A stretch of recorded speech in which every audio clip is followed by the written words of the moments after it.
여러분 지난 2022년 여러분의 한 해는 어떤 모습이었습니까? 우리가 살았던 그 2022년의 세상을 우리는 어떻게 정의해야 될까요?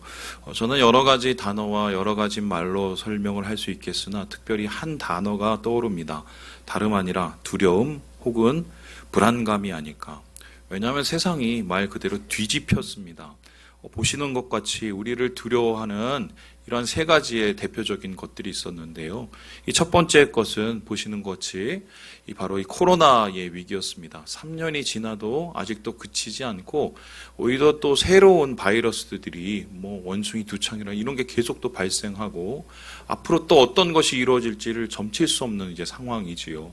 뿐만 아니라 이런 상황 속에서 작년에 갑자기 전쟁이 일어나서 이 전쟁 후의 공포가 세계를 휩쓸었습니다. 단순히 무섭고 두려운 것으로 끝난 것이 아니라 세계 경제가 힘들어지고 물가가 폭등하는 이러한 도미노 현상이 나타났습니다. 뿐만 아니죠.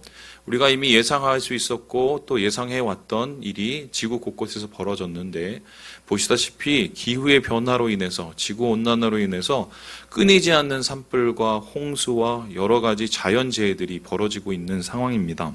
이런 상황 속에서 우리가 느끼는 가장 큰 감정은 두렵다, 불안하다, 내일을 알 수 없다. 이런 상황이 아닐까. 그런데 신기한 것은 이러한 불안감과 두려움과 동시에 사람들 사이에서 일어나는 변화가 있습니다. 그게 뭔지 아세요? 사람들이 점점 독선적이 되거나 아니면은 사람들이 극단적으로 변화된다는 것입니다. 그래서 2023년에 이 트렌드나 이것을 분석하게 되면 일종의 주류가 없어졌습니다. 양극단의 세계로 변해버렸어요. 정치적으로 좌나 우의 극좌와 극우가 점점 늘어나는가 하면은 그리고 소위 말해서 이 계급 간의 문제, 빈익빈 부익부가 더 가속화되고 있습니다. 그리고 사람들 사이에 여러 가지 사고의 방식이 한쪽 방식으로 자꾸 몰리고 극단적으로 쓸려가고 있는데 도대체 왜 이런 일이 일어나는 것인가? 여기에 대해서 연구를 하신 분이 한 분이 있습니다. 바로 알모그 심촌이라는 이스라엘 벤구리온 대학의 교수인데요. 이분이 2016년부터 SNS에 올라온 여러 가지의 글들을 조사를 하기 시작했습니다. 총 250만 개의 글을 3년 동안 조사를 했는데 이 당시에 세상에 있는 변화 그리고 이 당시에 있었던 여러 가지 사건들을 분석하면서 이에 대한 사람들의 마음이 어떻게 변화되는지 글을 보면서 판단하기 시작을 했어요. 그런데 이때가 어떤 일이 있었냐면은 2016년도에는 미국에 있는 플로리다에 올랜도 총격이 있었습니다. 그것 때문에 많은 젊은이들이 희생을 당했어요. 그리고 여러분 아시겠지만 이때 즈음에 이 맨체스터 영국에서 이 아레나 이 폭발 사건이 일어났습니다. 다행히 많이 다치지는 않았지만 연쇄 폭발이 일어나서 소위 말해서 사람들의 마음을 극하게 불안하게 만들었던 것이죠. 그런데 이러한 3년 사이에 사람들이 주로 쓰게 되는 단어들이 나타났어요. 그게 뭐냐면요. 결코, 절대적으로, 분명히, 극단적으로 이러한 단어들이 SNS상에서 점점 더 늘어나고 있다는 거예요. 말이 변하면 마음이 변하게 되는 거죠. 사람들이 점점 더 극단적인 성향을 나타내는데 그래서 이에 대해서 조금 더 추적을 해봤더니 코로나 위기가 있는 2020년대부터의 상황을 변화시켜 봤더니 사람들은 이 극단적인 성향이 더 가속화되어서 사람들의 사고가 소위 말해서 흑백 논리에 치닫게 된다는 것을 이분이 발견하게 되었습니다. 그래서 이분은 자신의 결과에 대해서 이렇게 설명을 하는데요. 제가 한번 읽어보겠습니다. 우리가 뉴스에서 고통스러운 사건에 대해서 읽을 때 인간이라는 존재가 가진 취약성을 떠올린다. 그 결과 불확실성을 더 키울 수 있는 의견의 차이를 무시하려 애쓰게 된다. 대신 우리는 우리의 문화적 정체성과 세계관을 분명히 드러내는 흑이 아니면 백이 되는 흑백 논리죠. 확실해 보이는 의견을 좇게 된다라고 했습니다. 좀 말이 어려우신가요? 쉽게 설명하면 이런 겁니다. 내일을 알 수가 없어요. 어떻게 될지 모릅니다. 당장 가다가 분명히 나는 고속도로를 가고 있는데 화재가 나서 사람이 죽습니다. 나는 분명히 파티를 즐기러 이태원에 갔는데 사람이 압사 사고를 당합니다. 모르는 거예요. 그리고 내일 어떻게 집값이 치솟고 내릴지 모릅니다. 그럼 사람들이 두려움에 빠집니다. 그러면서 사람이 이 두려움을 해결을 하려고 하는 방법들이 일반적으로 뭐냐면 극단적 성향에 확실해 보이는 것 같은 성향에 치닫게 된다는 거예요. 그래서요, 왜 자꾸 사람들이 극우나 극자로 가게 되느냐? 불안하니까 여기에 가면은 이 사람이 굉장히 확실하게 얘기를 해주는 거예요. 저기에 가니까 이 사람이 확실하게 이 세상을 정의를 해주는 거예요. 그러니까 아, 여기 가면 내 세상을 해석해 주겠구나. 여기 가면 내 마음을 어느 정도 안심시켜 주겠구나. 사실은 확실한 것이 아닌데 확실해 보이기 때문에 그러한 극단적인 의견을 쫓게 된다는 것입니다. 뿐만 아니라 이러한 현상과 더불어서 나타나는 게 있는데 가짜 뉴스가 판치게 됩니다. 이 가짜 뉴스가 판치게 되는 것도 이 두려움과 불안감의 이 결과라고 할 수 있는데요. 분명히 내 앞에는 뭔가 해결되지 않고 뭔가 정의되지 않고 설명되지 않는 무엇이 있어요. 그러니까 그걸 해결할 수 없으니까 그러한 사건과 그러한 여러 가지 일들을 가짜로라도 꾸며서라도 뭐 설명해 줄 수 있는 것이 자기의 귀를 현혹시키고 마음을 현혹시키게 되는 겁니다. 그래서 사람들이 이러한 불안감과 두려움 속에서 점점적으로 극단적이 되고 점점적으로 흑백 논리에 빠지는 것, 이거는 나름대로 이러한 세상을 이겨보기 위한 노력인데요. 중요한 것은 이런 노력들이 우리의 삶을 윤택하게 만들어주는 게 아니라 사회를 분열시키고 사회를 미혹해 하고 사회를 단절시키는 문제의 불씨가 된다는 것이지요. 그래서요, 이러한 두려움 우리가 어떻게 대처하냐가 굉장히 중요합니다. 특별히 한국교회는 더 그런데요. 한국교회를 지금 불안하게 만들고 두렵게 만드는 내일을 알 수 없는 일들이 세상과 비슷하게 있습니다. 그 대표적인 것이 무엇일까요? 이 다음 그림을 보시면 좀 이해가 되는데요. 이게 이제 2021년도죠. 이제 재작년이 돼버렸네요.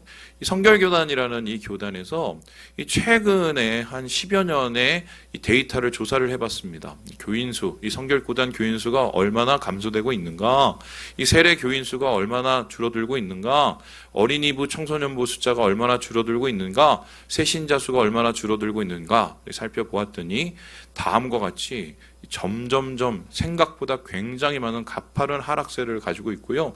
더 심각한 것은 연령 분포가 아래로 내려갈수록 점점 더 없어진다는 것입니다. 그런데 이게 2020년까지의 결과였어요. 아마 2021년을 조사하고 2022년을 조사하면 더 심각해졌을 겁니다. 그래서 한국교회는 미래가 도대체 무엇일까? 알 수가 없어요. 앞으로 한국교회가 10년 후에 어떤 모습일지 알 수가 없습니다. 우리가 생각해보는 예상은 결코 밝지 않다. 오히려 한국교회가 문 닫는 상황이 올 수도 있는 안타까운 현실이 온다. 이런 것들에 목회자를 비롯한 우리 예수를 믿는 많은 성도들이 두려움을 갖게 되고 긴장을 하게 될 수밖에 없지요. 이러한 긴장과 두려움 속에서 어떤 목사님들은 세상이 하는 것처럼 합니다. 뭐라고 합니까? 극단적이 돼요. 극우적인 선동을 하는가 하면 극좌적인 선동을 합니다. 그리고 어떤 목사님들은 말도 안 되는 이야기들을 꾸며서 사람들의, 성도들의 마음을 현혹시키려고 합니다. 근데 중요한 것은 그런다고 해서 한국교회의 위기와 한국교회에게 닥친 어려움과 한국교회에게 닥친 여러 가지의 상황이 해결된다는 것은 아니라는 거예요. 그래서요, 저는 오늘 여러분과 함께 이러한 문제, 이 불안감, 두려움에 대한 문제를 어떻게 해결할 것인가, 이에 대한 이야기를 나누려고 하는데요. 오늘 여호수아의 이야기를 통해서 그 문제를 살펴보려고 합니다. 자, 분명한 것은 여호수아도 우리에 앞서서 이러한 불안감과 두려움을 느꼈고요.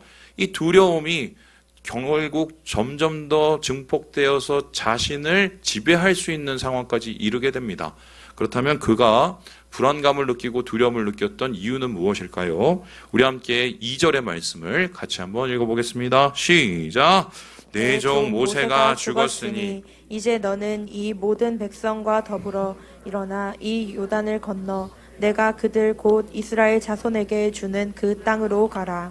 지금 이 여호수아는 모세를 이어서 이스라엘 백성을 이끌어야 되는 상황이 왔습니다. 그런데 이게 단순히 이 사람 바뀌는 문제가 아니라 이스라엘은 해결할 수 없는, 자기가 감당할 수 없는 엄청난 변화가 일어나고 있었어요.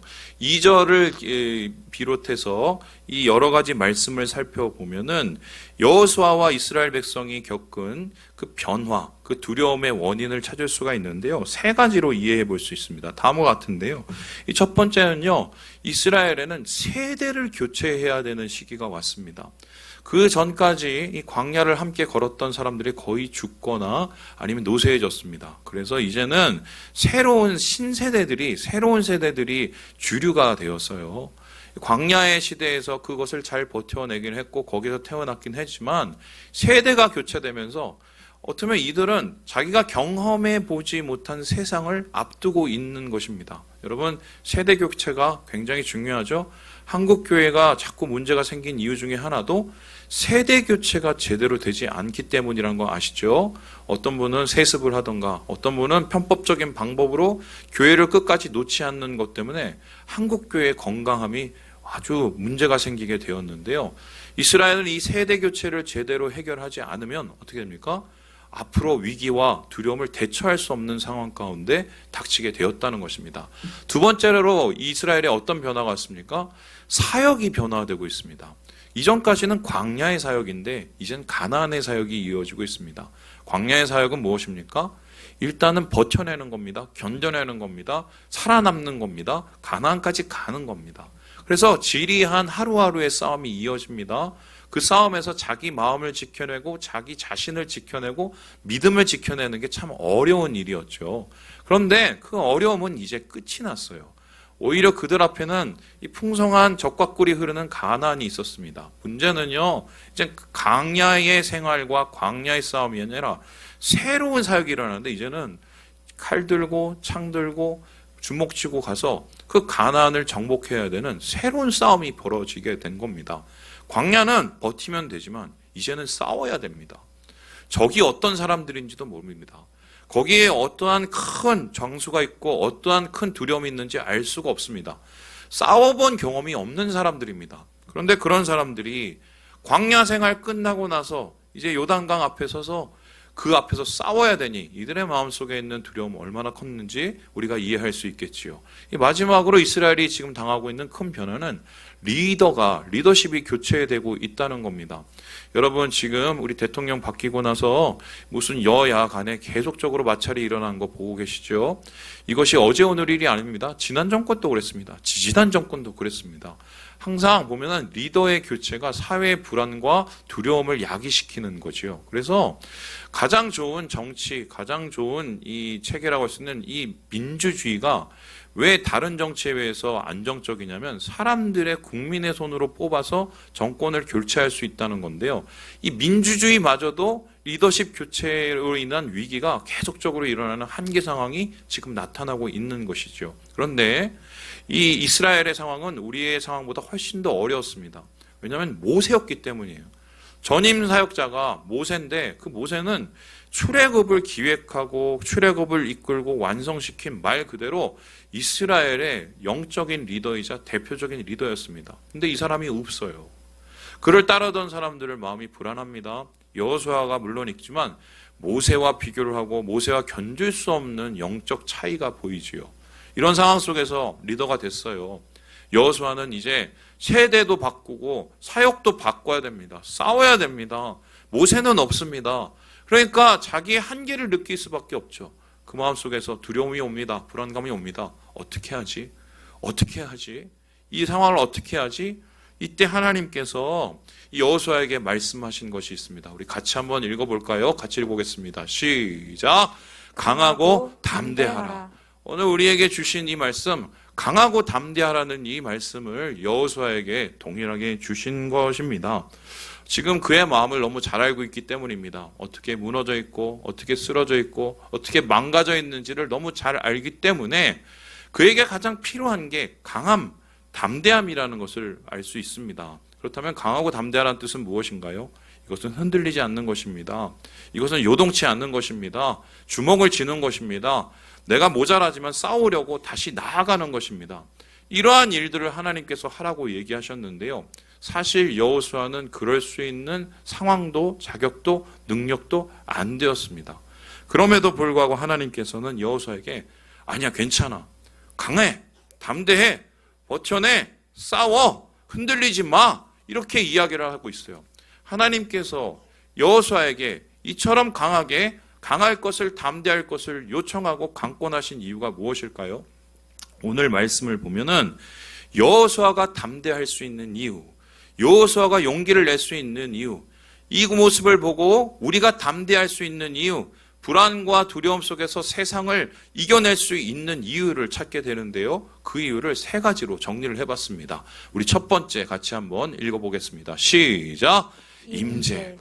왜 우리는 담대할 수 있을까요? 왜 여호수아는 담대할 수 있을까요? 하나님께서 여호수아에게 임재의 약속을 주셨기 때문입니다. 우리 같이 7절의 말씀을 읽어보겠습니다. 7절입니다. 시작! 내가 내게 명령한 것이 아니냐? 강하고 담대하라. 두려워하지 말며 놀라지 말라. 내가 어디로 가든지 내 하나님 여호와가 너와 함께 하느니라 하시니라. 하나님께서는 이 여호수아에게 확실한 한 가지의 말씀을 다시 말씀하고 계세요. 두려워하지 마. 담대해. 강해. 왜냐하면 내가 너와 함께 할 거야.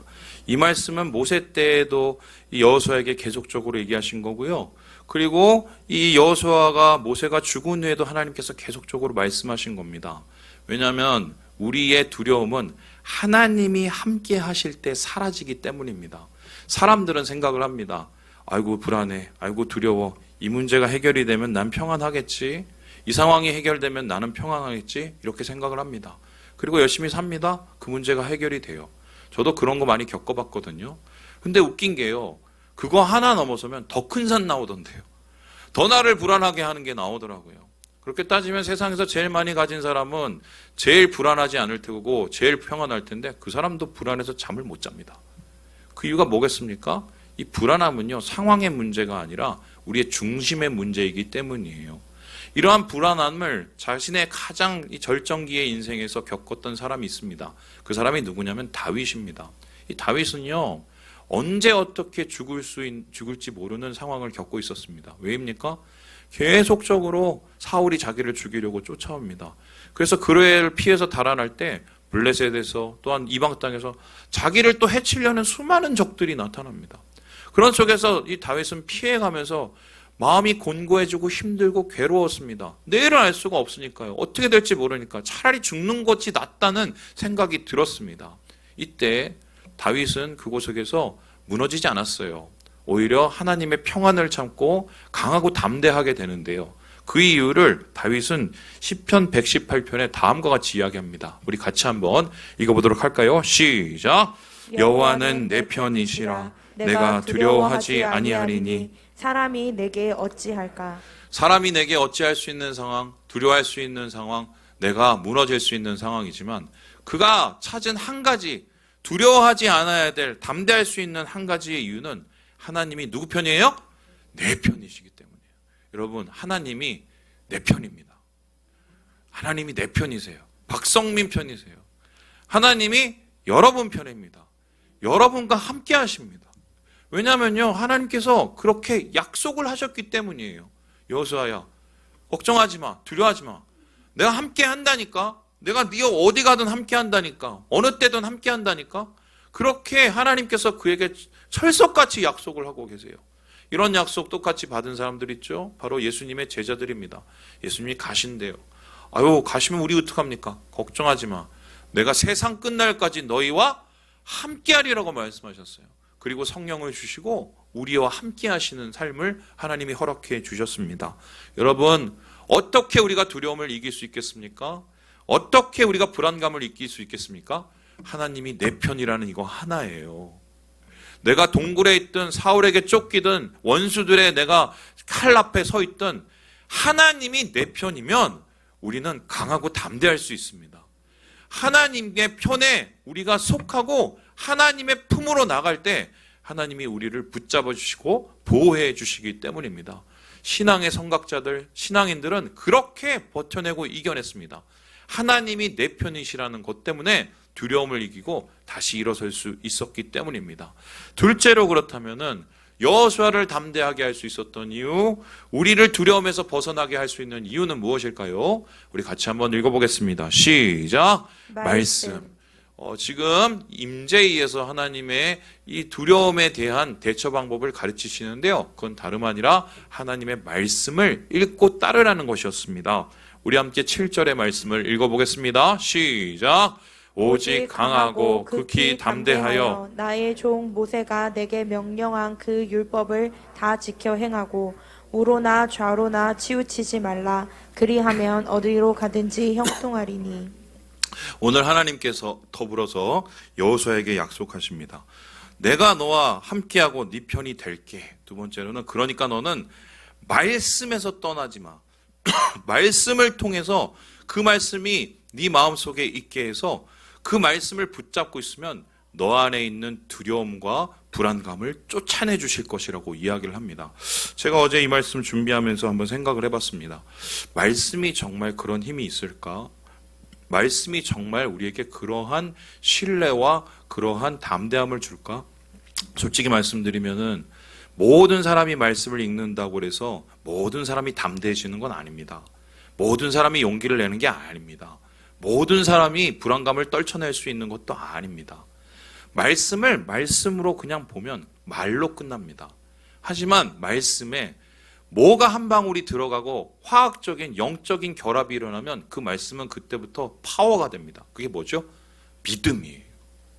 하나님의 말씀이 나에게 하신 말씀이라고 믿는 것, 여호수아에게 하신 말씀이 나에게 하신 말씀, 제자들에게 하신 말씀이 나에게 하신 말씀, 이스라엘 백성에게 하신 말씀이 나의 말씀이라고 믿으면 그것은 우리를 강하게 만듭니다. 담대하게 만듭니다. 왜냐하면 그 말씀이 지금도 살아서 역사하시기 때문이에요. 그래서 이 바울은요, 지금 에베소 교회에 있는 그것을 사역하는 디모데에게 편지를 쓰는데요. 그 사람이 나이가 어린데 에베소 교회 갔더니 너무 괴롭히는 거예요. 나이 어리다고 괴롭히고 말 안 듣고 맨날 싸우고 말리다 보면 하루가 끝나고 막 그만두고 싶은 거예요. 그때 이 디모데에게 바울이 편지를 씁니다. 네가 거기서 그곳에서 사역을 이겨내고 승리할 수 있고 열매를 거둘 수 있는 방법이 무엇이냐? 그것을 가리켜 말씀이라고 하는데요. 그 말씀의 힘을 이 바울이 이렇게 설명을 하고 있어요. 우리 함께 디모데 후서 말씀을 같이 한번 읽어볼까요? 시작! 모든 성경은 하나님의 감동으로 된 것으로 교훈과 책망과 바르게 함과 의로 교육하기에 유익하니 이는 하나님의 사람으로 온전하게 하며 모든 선한 일을 행할 능력을 갖추게 하려 함이라. 그러니까 말씀을요, 단순히 믿는 것에서 끝나는 것이 아니라 말씀을 통해서 내가 갈 길을 찾는다는 거예요. 어떤 길이 맞는 길인지 알게 되고 어떤 길이 주님의 길인 줄 알게 되고 어떤 길이 하나님과 함께하는 길인지 알게 된다는 것입니다. 그래서 세상이 아닌 하나님의 길을 걸음으로 하나님의 사람으로 온전하게 되고, 그래서 내가 오늘을 살아갈 수 있는 힘과 주의 역사를 이룰 수 있는 그러한 은혜들을 얻게 된다. 그래서요, 하나님께서는 여호수아에게 강하라, 담대하라 얘기하면서 임재를 약속하시고 말씀 붙잡으라고 얘기하십니다. 우리가 다시 2023년 되면서 또 매일 성경 시작했습니다. 2023년 매일 성경 도전하시는 분이 점점 줄어들고 있습니다. 그래서 이 지난주에 그 매일 성경 파시는 거기서 연락이 왔어요. 올해는 이렇게 점점 줄네요. 그래서 제가 그 얘기 듣고 좀 상황이 이런데 좀 있으면 나아질 거예요. 제가 이렇게 말을 했습니다. 제 말이 거짓말이 안 되도록 여러분 2023년도 말씀으로 무장을 하셔야 돼요. 우리 옆형제 자매를 축복해 보겠습니다. 말씀으로 섭시다. 말씀으로 섭시다. 예, 마지막으로 하나님께서 이 여호수아를 강하고 담대하게 하실 이유는 바로 이것입니다. 우리 같이 한번 읽어볼까요? 비전이었어요. 함께 하신다고, 말씀을 붙잡으라고, 그리고 비전으로 일어서라고 하나님께서 약속하셨습니다. 우리 함께 6절의 말씀을 읽어보겠습니다. 시작! 강하고 담대하라. 너는 내가 그들의 조상에게 맹세하여 그들에게 주리라 한 땅을 이 백성에게 차지하게 하리라. 하나님께서는 그냥 함께 하겠다, 말씀 붙잡아라로 끝난 게 아닙니다. 그들이 담대하게 설 수 있는 동기를 주십니다. 여러분, 이런 거예요. 내가 이것을 해내면 그것에 따른 뭔가 열매가 있게 되면 우리는 더 열심히 하게 됩니다. 그래서 하나님께서도 동일하게 여호수아 이스라엘 백성에게 얘기하시기를 분명히 불안하고 분명히 두려워하지만 너희가 임재를 붙잡고 말씀을 붙잡으면 얻게 될 것을 보게 해주셨어요. 그 비전은 무엇입니까? 바로 하나님이 주시기로 약속한 적과 꿀이 흐르는 가나안 땅이었습니다. 그 땅을 두려움과 믿음, 이 불안을 버리고 주를 믿음으로 나아갈 때 하나님께서 반드시 주시리라고 약속을 하셨습니다. 저는 이 말씀 보면서 올 한 해 우리가 가져야 될 비전이 얼마나 중요한지를 다시 한번 생각해 보게 되었습니다. 비전이 없고 꿈이 없으면 사람은 그때부터 약해지고 흔들리기 마련이에요. 목표를 잊기 때문이에요. 그런데요, 하나님께서 우리에게 주신 비전이 있어요. 그 비전은 뭐냐? 저는 그것을 이렇게 잡고 싶은데요. 한국교회가 제일 안 되는 걸 해보려고 합니다. 지금 한국교회가 제일 안 돼서 제일 못하는 걸 해보려고 해요. 그게 뭐냐면요. 바로 2030 청장년 세대의 부흥이에요. 청장년 세대가 계속적으로 빠져나가고 있습니다. 이 허리가 없어졌어요. 10년 후가 되면요. 교회에서 집사하실 분이 없습니다. 근데 중요한 것은 많은 목사님들이 이 사역에 뛰어들지 않습니다. 왠지 아세요? 제가 노회에서 그런 얘기를 했어요. 2030 세대 이게 심각한데, 다음 세대 심각한데 이 사역 우리가 해야 되지 않습니까? 그랬더니 목사님들이 대부분 하시는 말씀이 뭐냐면 이렇게 얘기를 하시더라고요. 그건 아는데 되겠어? 되겠어? 이렇게 얘기를 하더라고요. 아는데 되겠어? 다 그래요. 그래서 뭐 하시는가 봤더니 그냥 예전에 하시던 대로 계속 그 사역만 하십니다. 그러니까 죄송한데요. 교회가 점점 젊은 세대가 사라지고 있어요. 제가 한 3, 4개월 동안 이 2030 세대에 대해서 고민을 했어요. 이거 MZ세대를 어떻게 잡아야 되지? 보니까요. 정말 이분들은 죄송해요. 여기 계신 분 외계인이야. 나랑 너무 달라.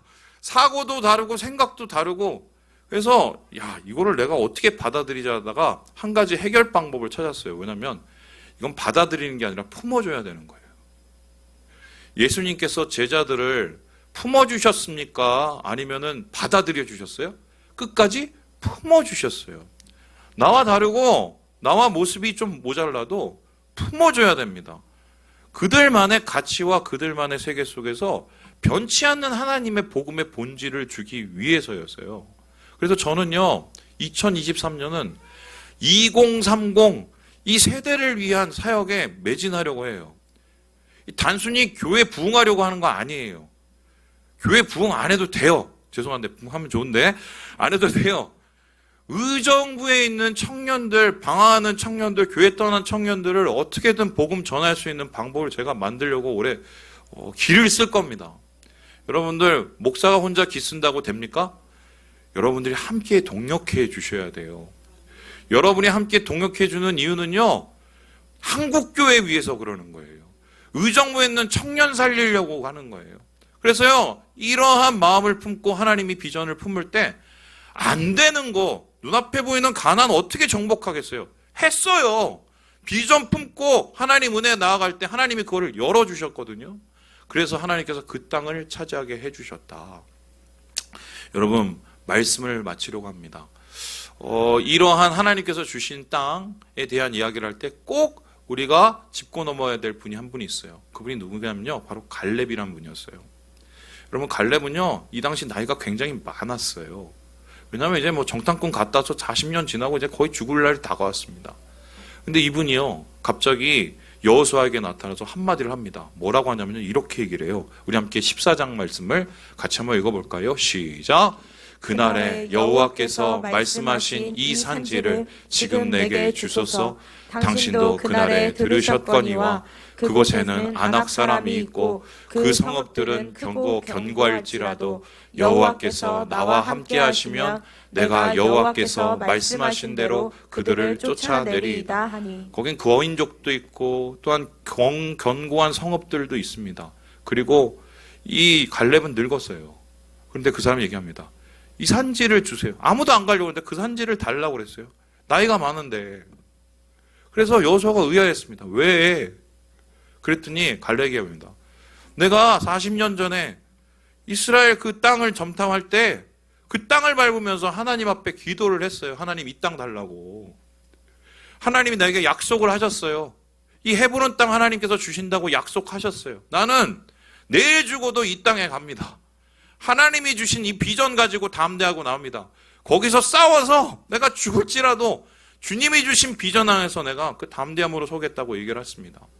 그 땅이 바로 무엇입니까? 바로 이 땅인데요.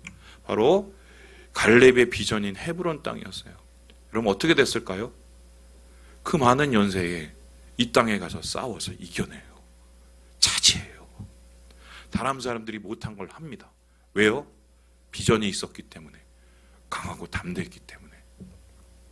2023년이 시작되었습니다. 여러분 강하고 담대하셔야 됩니다. 주님의 비전이 우리 눈앞에 있습니다.